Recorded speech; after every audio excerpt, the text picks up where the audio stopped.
혼합수유란 모유와 분유를 같이 병행해서 수유하는 것을 말합니다. 아기가 충분히 먹었다고 생각하는데도 아기가 만족하지 못할 때, 정말 모자란다고 판단이 될 때 혼합수유를 하게 되죠.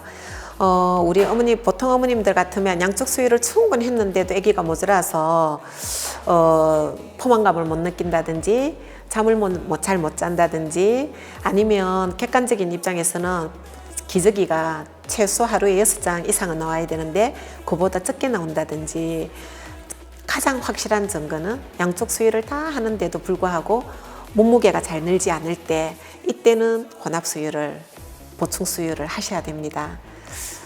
보충수유를 하다가 주의할 좀 신경 써야 될 부분은, 우리가 이제 만약에 일주일에 몸무게가 시기마다 좀 다르기는 하거든요. 일주일에 200g 정도 넣는다고 본다면 우리가 보충량을 얼마나 할까 엄마들이 늘 고민거리예요.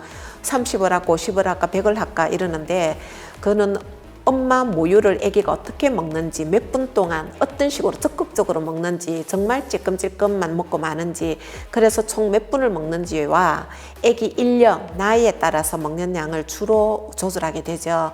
그런데 예를 들어서 아기가 일주일에 200g을 늘어야 된다면 적어도 한 3일 정도 해보고 몸무게를 재보면 그 사이에 물론 기저귀 개수가 늘어날 때도 있겠죠. 그런 걸 포함해서 몸무게를 재어보고 적어도 3일 정도 했는데 한 100g 이상 늘었다 하면 보충량을 줄여나가는 경우가 되겠죠. 그런데 한 3일 정도 이 보충량을 정해서 계속 줬는데 몸무게가 100g 이하로 늘었다든지 이러면은 조금 더 늘려야 되겠죠. 그런데 늘리는 것은 늘리면 되는데 몸무게가 많이 늘었을 때 줄여나가는 방법이 되게 중요하거든요. 엄마들은 아기가 잘 먹으니까 모자라서 자꾸 먹는다고 생각을 하게 되거든요. 그런데 이제 그 아기는 이 모유를 먹을 때는 에너지가 한 60배 분유보다 많이 들어요. 에너지도 많이 쓰이고 온 힘을 다해서 깊게 물어서 쭉쭉 먹어야 되는데, 분유병은 어때요? 젖꼭지만 대고 입만 힘들이지 않고 움직이기만 해도 젖이 쪽쪽쪽 나옵니다. 중력에 의해서도 나오고. 그러다 보니까 배가 부른데도 먹는 아이, 이 구강기, 욕구, 빨기 반사가 어느만큼 개인 차이가 있거든, 애기들한테도. 따라서 배가 부른데도 먹는 아이, 뭐 깔끔하게 엄마 나 이제 배불러 하고 딱 안 먹었으면 가장 좋은 아이인데, 아이들은 아이마다 다 달라요. 배가 부른데도 계속 먹고 나중에 토하는 아이, 이런 아이들이 있거든. 그러면 엄마가 객관적으로 보충량을 조절해 줘야 되겠죠. 근데 일주일에 200 넣는다고 가정을 한다면 한 3일 먹이보고 100g 이상 늘었다 그러면은 보충량을 줄이든지 텀을 늘려나가면 됩니다.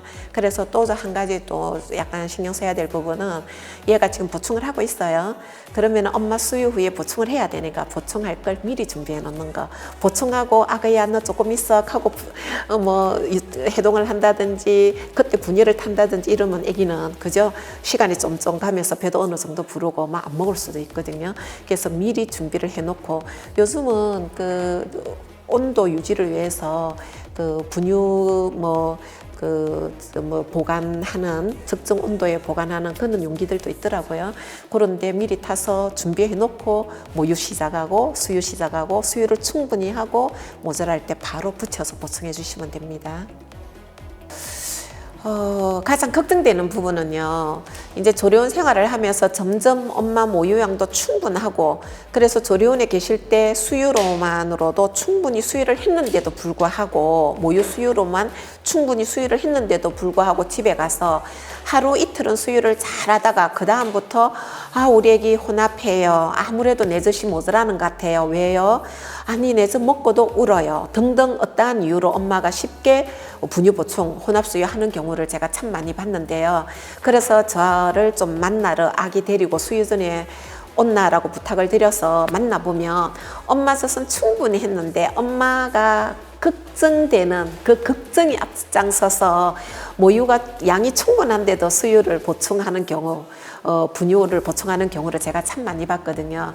그래서 적어도 조리원 퇴실할 때 모유양이 충분하다고 본다면 집에 가서 깊게 직수를 수유시 엄마 젖을 깊게 물려서 충분히 먹을 수 있도록 노력만 해주신다면 물론 젖이 모자란 엄마도 한 5% 정도 돼요. 그렇지만 적극적으로 수유를 잘하면 조금 모자란다 하더라도 수유를 적극적으로 하면 모유는 늘게 돼 있거든요. 그래서 적어도 모유 수유의 장점을 아신다면 걱정에 의해서 분유를 보충하는 것보다는 정말 보충을 해야 될 때는 전문가의 조언을 들으시는 것이 훨씬 아기를 위해서도 엄마를 위해서도 도움이 된다고 생각합니다. 그래서 저는 개인적으로 너무나 쉽게 분유 보충을 결정하시면 안 된다고 말씀드리고 싶어요. 대개의 아기는 엄마 젖으로도 충분하답니다.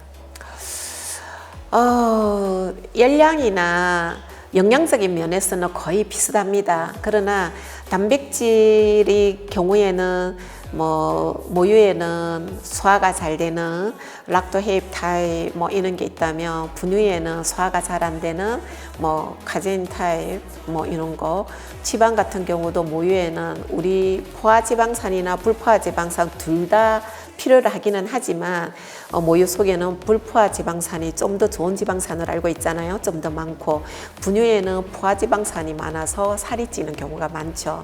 그리고 이제 또 한 가지 철분 같은 경우는 모유에는 사실은 적게 들어있어요. 그러나 분유는 좀 많이 들어있기는 한데 소화 흡수율이 낮아요. 그래서 결국은 모유든 분유든 6개월 정도 수유를 하고 나면 이유식을 그래서 시작하게 되는 거랍니다. 그래서 영양학적인 측면에서 보면 큰 차이는 없지만 좋은 물질, 또 유산균이라든지 이런 종류를 본다면 분유보다는 우리 같은 종을 가진 엄마의 젖이 최고의 최상의 음식이 되겠죠.